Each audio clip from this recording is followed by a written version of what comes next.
আমরা অনেকে মনে করি যে ভালো স্বামীর জন্য ভালো স্ত্রী, ভালো স্ত্রীর জন্য ভালো স্বামী।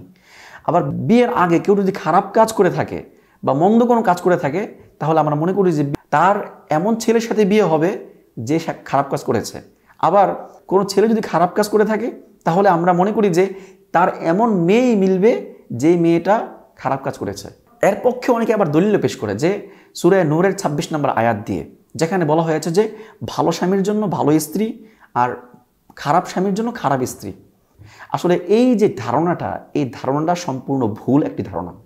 কারণ কি জানেন, যদি এই আয়াতটা সকল ক্ষেত্রে প্রযোজ্য হইতো, তাহলে ইসমাইল আলাইহিস সালাম কেন, যিনি নবী একজন, এমনকি রাসূলও, তিনি কিভাবে তার স্ত্রীকে তালাক দিলেন? একজন মানুষ তালাক দেয় কখন? যখন তার স্ত্রী তার কাছে খারাপ বলে পরিগণিত হয়। একজন নবীর কাছে যে খারাপ, প্রকৃতপক্ষেই সেই খারাপ। তো খারাপ একজন নারী একজন নবীর অধীনে এসেছে, তখন সে তালাক দিয়েছেন। তার মানে কি, পুরুষ ভালো হলেও খারাপ নারী মিলতে পারে। আবার আমরা যদি সূরা তাহরিমের দিকে তাকাই, যেখানে আল্লাহ তাআলা হযরত নূহ আলাইহিস সালাম এবং হযরত লূত আলাইহিস সালামের স্ত্রীদের ব্যাপারেও বলেছেন যে উভয়ে ছিল কাফের এবং তারা স্বামীদের খেয়ানত করেছে।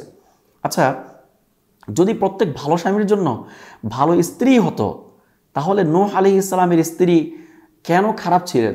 লূত আলাইহিস সালামের স্ত্রী কেন খারাপ ছিলেন? দেখেন, লূত আলাইহিস সালামের স্ত্রী শুধু খারাপই না, বরং লূত আলাইহিস সালামের জাতি তো সমকামী জাতি ছিল।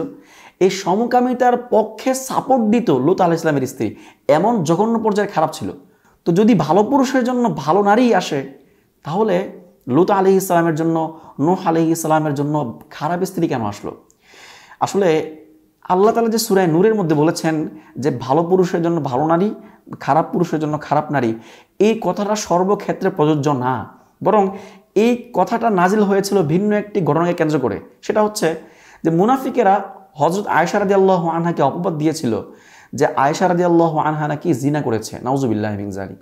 তখন আল্লাহ তাআলা এই 26 নম্বর আয়াত নাজিল করে বুঝাচ্ছেন, নবী যেহেতু কোনোদিন জিনা করেনি, সুতরাং তার স্ত্রী আয়েশাও জিনা করেনি। এটা বোঝানোর জন্য মূলত আল্লাহ তাআলা এই আয়াত নাজিল করেছেন। তো এই আয়াতটা সর্বক্ষেত্রে প্রযোজ্য না।